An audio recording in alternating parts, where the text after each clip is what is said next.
अब पढ़ते हैं हम लोग HCF बराबर एक सूत्र होता है, फार्मूला कुछ HCF गुना LCM बराबर होता है पहली संख्या गुना दूसरी संख्या, पहली संख्या गुना दूसरी संख्या। HCF का पूरा नाम क्या होता है? Higher common factor. LCM का पूरा नाम मल्टीपल, मतलब क्या होता है? गुना। ये होता है पहली संख्या गुना दूसरी संख्या। सूत्र मेन यही होता है, यही मेन सूत्र हो गया। इसी सूत्र से सूत्र बनता है, समझ लो। HCF बराबर, यही तो याद रखना है बस। HCF बराबर क्या होता है? पहली संख्या गुना दूसरी संख्या। अब बट्टा क्या हो जाएगा? इधर गुणों में है, उधर जाएगा तो मेन सूत्र क्या है? वही ना है, इसको LCM। तो अब तुम ही लोग बता कि LCM बराबर क्या होगा? पहली संख्या गुना दूसरी संख्या अब बटा HCF।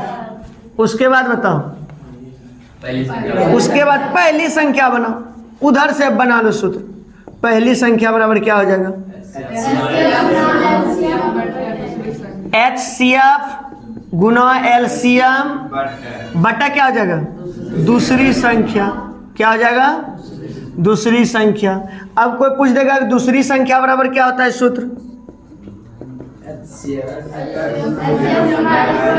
HCF गुना LCM बटा पहली संख्या। हमको याद क्या को करना है? एक ठो मात्र सूत्र, यही ठो। इसी सूत्र से चारों सूत्र बना है, ठीक है। उसके बाद एक संख्या हम और पढ़ेंगे, सहअभाज्य संख्या। इसमें क्या पढ़ेंगे? सहअभाज्य संख्या। सहअभाज्य संख्या किसको कहेंगे? जिस संख्या का क्या लिखाएंगे?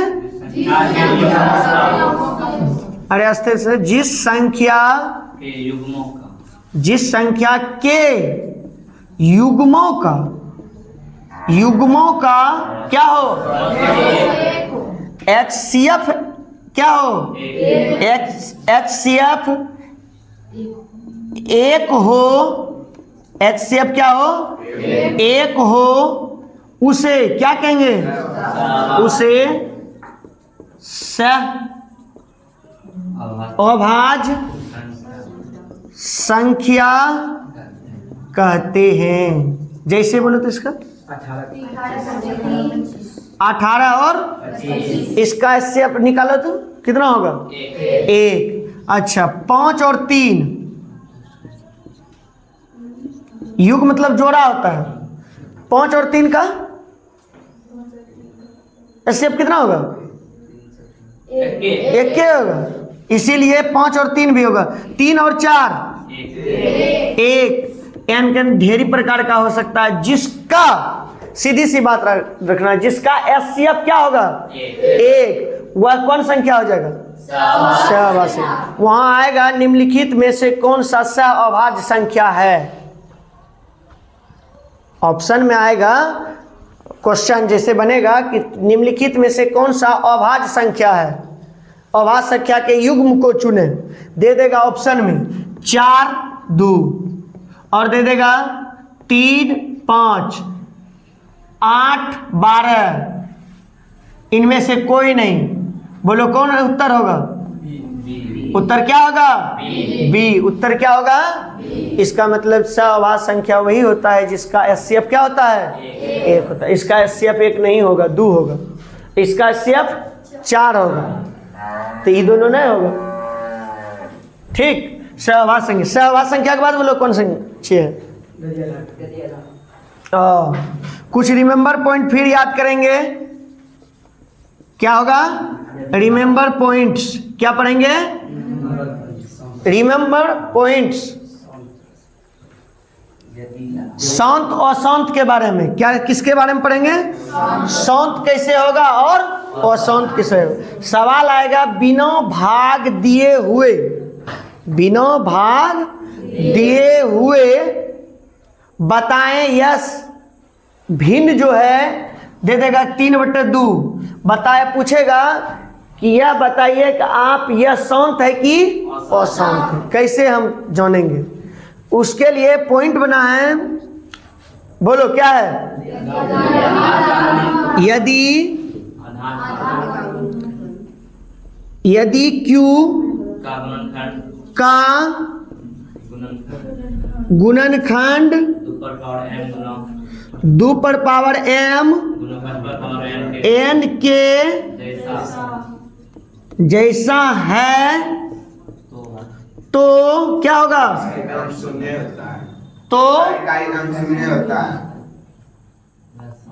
तो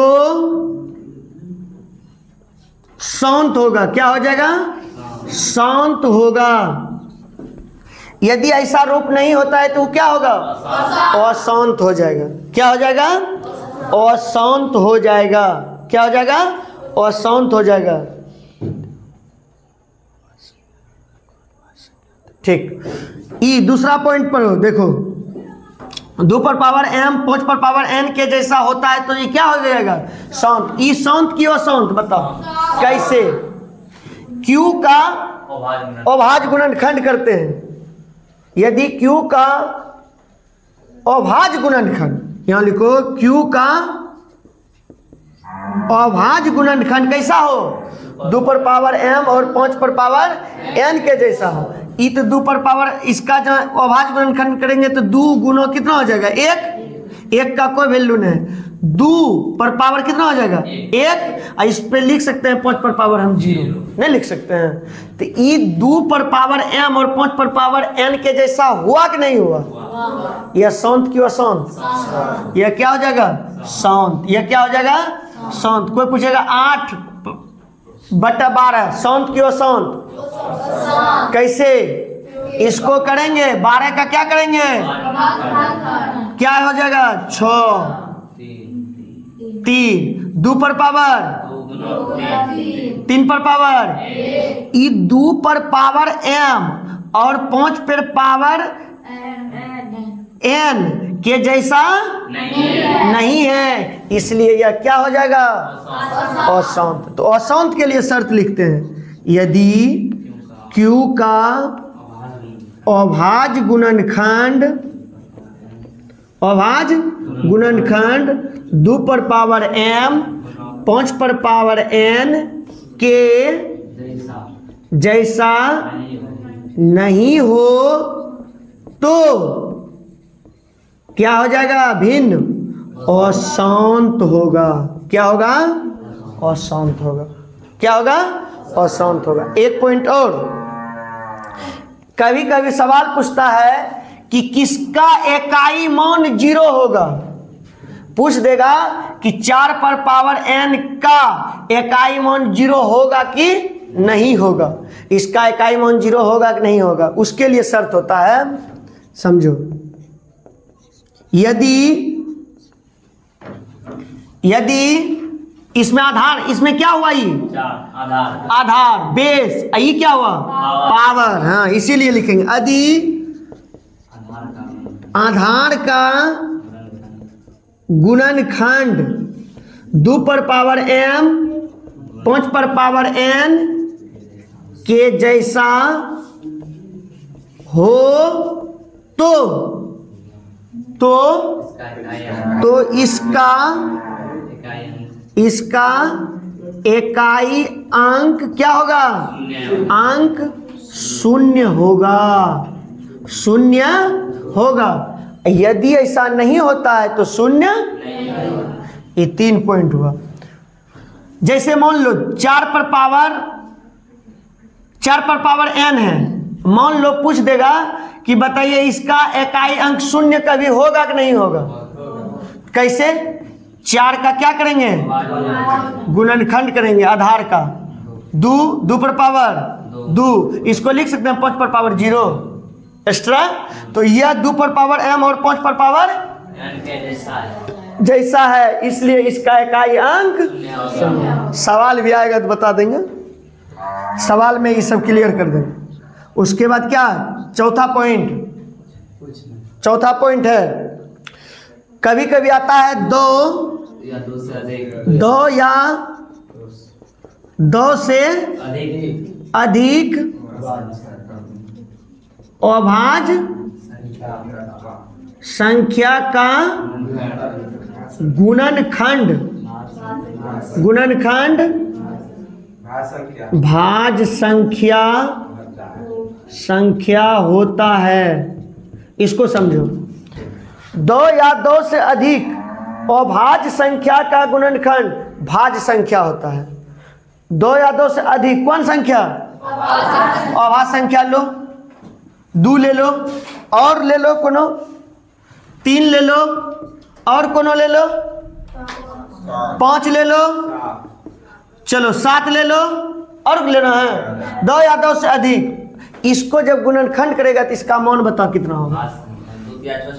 है देखो 7 5 35 दोनों 70 3 210 कितना हुआ 210। भाज्य संख्या को भाज्य संख्या का परिभाषा होता है जो एक एवं स्वयं को छोड़कर शेष किसी भी संख्या से भाग लगे, उसको क्या कहेंगे, भाज्य संख्या। भागने लग रहा है, एक एवं स्वयं को छोड़कर लग रहा है 2 से 3 से 5 से 7 से। यहाँ थोड़ा सा पॉइंट है, 2 या 2 से अधिक अभाज्य संख्या का गुणनखंड हमेशा क्या होता है, भाज्य संख्या होता है। समझा, ये सब 1 नंबर हम पूछ लेता है कहीं।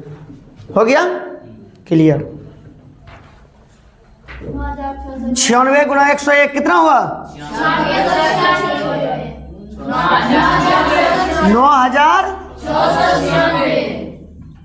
96 हुआ। अच्छा, तो 9696 ई हुआ।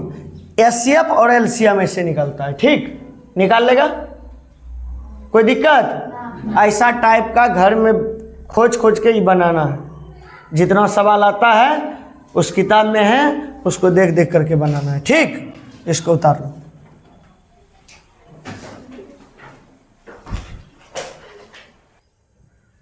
समझो, पहले इसमें जो सवाल आएगा, ये सवाल अब बन जाना चाहिए। जैसे सवाल समझा देते हैं कौन कौन बना करके लाना है। आप लोग को उदाहरण नंबर है 6। उदाहरण नंबर 6 कहता है संख्या 6 और 20 का अभाज्य गुणनखंड विधि से एचसीएफ और एलसीएम ज्ञात करें। बन जाएगा, आए, ठीक। उसके बाद 8 नंबर 6, 72 और 120 का अभाज्य गुणनखंड विधि द्वारा एचसीएफ और एलसीएम ज्ञात करें। हो जाएगा, ठीक। एक सवाल और इसमें आता है कि संख्याओं का अभाज्य गुणनखंडों के गुणनफल के रूप में व्यक्त कीजिए। मान लीजिए सवाल क्या आता है, 140 को, संख्या 140 को, ये लिखना है, संख्या 140 को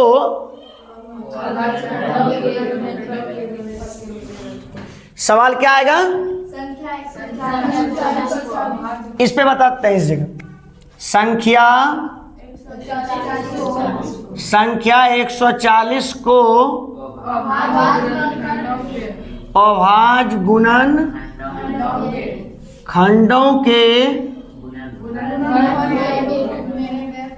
गुणनफल के रूप में व्यक्त करें।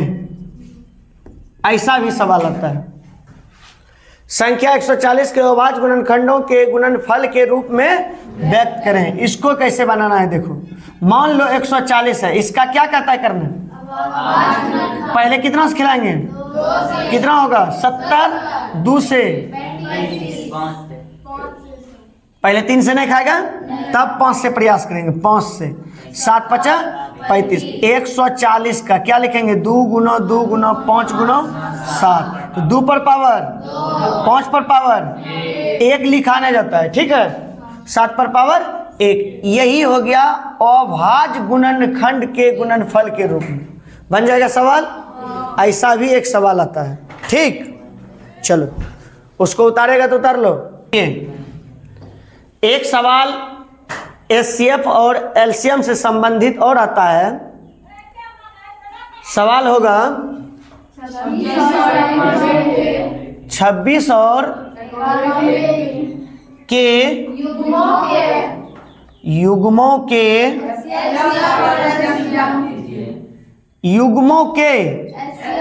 एचसीएफ और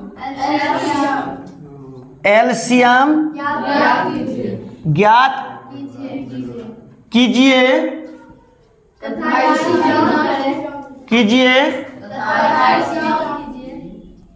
तथा इसकी जांच कीजिए कि दोनों संख्याओं का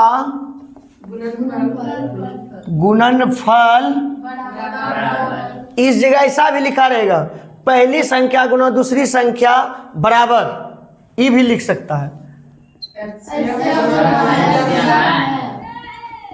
एचसीएफ गुना एलसीएम होता है, एचसीएफ और एलसीएम होता है। चलिए इस प्रकार की सवाल आएगा तो किस तरह बनाना है? बनाना उसी तरह से है। चलिए इसको क्या करेंगे? 26 का हम पहले क्या कर देंगे? बोलो क्या हो जाएगा? 13। तो 26 को हम लिख सकते हैं 2 गुना 13। उसके बाद 91। बोलो क्या करेंगे इसका? क्या करेंगे? कितना? पहले डायरेक्ट 7 से 13 7 ओ 7 गुना 13। वाह बड़ा बढ़िया है। अच्छा इसका बता एचसीएफ क्या होगा? बहुत अच्छा सवाल फंसा। एचसीएफ क्या हो जाएगा? 13 हो जाएगा। क्या हो जाएगा? 13 कॉमन। एलसीएम क्या होगा? जिसमें दोनों कॉमन था तो एचसीएफ हो गया। अब तो 13 तो होबे करेगा एलसीएम। पहले 2 गुना 7 भी होगा, तो 7 गुना 14 गुना 13 कर दो। 14 गुना 13 है, देखो 14 चौतिया 42 के 2 हासिल रहा 4। 14 को 14 14 4 कितना हो गया? एलसीएम हो गया कितना? 182 हो गया, ठीक। उसके बाद क्या बनाएंगे? यहां तक सवाल हो गया आपका, बन गया। एचसीएफ और एलसीएम ज्ञात करें, बन गया। इसी सवाल में जोड़ा गया है, इसकी जांच कीजिए कि दो संख्या का गुणनफल बराबर एचसीएफ और एलसीएम। जांच के लिए क्या, किसके लिए? जांच के लिए। कौन सी के लिए? जांच के लिए। जांच करना है। क्या करना है? पहले एचसीएफ गुना एलसीएम बराबर सूत्र होता है पहली संख्या क्या होता है? दूसरी संख्या। इसी पहली संख्या गुना दूसरी संख्या को बोला जाता है दोनों संख्याओं का गुणनफल, ठीक। एचसीएफ कितना निकला? 13। एलसीएम कितना निकला? 182, ठीक। पहली संख्या कितना निकला? और गुना कितना? 91। अब हमको बता 182 गुना 13, 182 गुना 13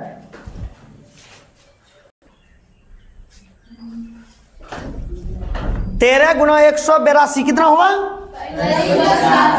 2366। 26 गुना 91 कितना होता? 2366। यह यदि दोनों बराबर हो गया तो यह जांच हो गया। क्या हुआ? जांच हो गया कि यह जो है कि HCF गुना LCM बराबर है पहली संख्या गुना दूसरी संख्या। इस तरह का भी एक सवाल आएगा। ठीक, बन जाएगा, कोई दिक्कत? ठीक, उतार लो।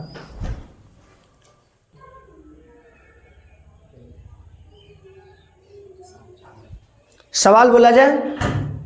अब आगे सवाल होगा संख्याओं 4 पर पावर n पर विचार कीजिए जहां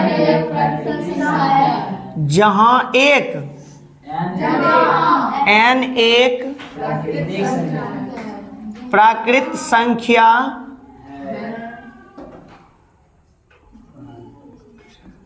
जहां n एक प्राकृतिक संख्या है। n क्या है? प्राकृतिक संख्या है। और क्या है सवाल?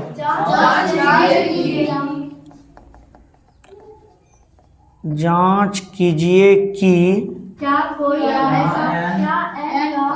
क्या n का कोई ऐसा मान है जिसके लिए 4 पर पावर n 4 पर पावर n अंक 0 पर समाप्त होता है। किस पर समाप्त होता है? 0 पर समाप्त होता है। चलिए,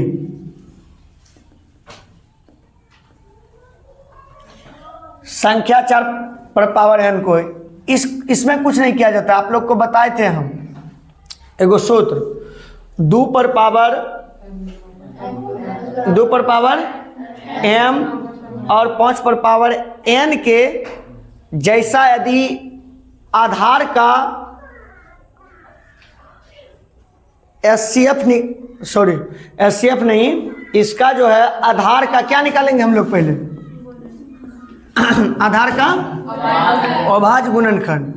यदि यह अभाज्य गुणनखंड 2 पर पावर m और 5 पे पावर n के जैसा हो जाएगा तो इसका इकाई अंक 0 हो सकता है। यदि ऐसा नहीं होता है तो इसका इकाई अंक 0 नहीं हो। चलिए इसको हम चेक करते हैं। कितना बेर में? 2 बेर। तो 4 को क्या लिख सकते हैं? 2 पर पावर 5 पर पावर 0 लिखेंगे। हम जानते हैं कि यदि आधार का, इसको क्या बोला जाता है? आधार, इसको पावर, या इसको इंग्लिश में बोला जाता है बेस, BACE, बेस मतलब आधार। आधार का अभाज्य गुणनखंड, कौन चीज? अभाज्य गुणनखंड 2 पर पावर m 5 पर पावर n के जैसा है तो इकाई अंक क्या? 0 होगा। किसी जगह इकाई अंक इसका क्या हो जाएगा? 0 हो जाएगा। ठीक है, समझ गया? यदि 2 पर पावर m 5 पर पावर n के जैसा ही है तो इसका इकाई अंक 0 होगा। यदि नहीं रहेगा तो नहीं होगा। जैसे अब बताओ 6 पर पावर n है, इसका इकाई अंक 0 होगा कि नहीं होगा? क्यों नहीं होगा? 2 गुना 3 आता है, तो 2 पर पावर m और 5 पर पावर n के जैसा नहीं है इसका, इसलिए इसका इकाई अंक 0 नहीं हो सकता है। ठीक, बन जाएगा। चलो।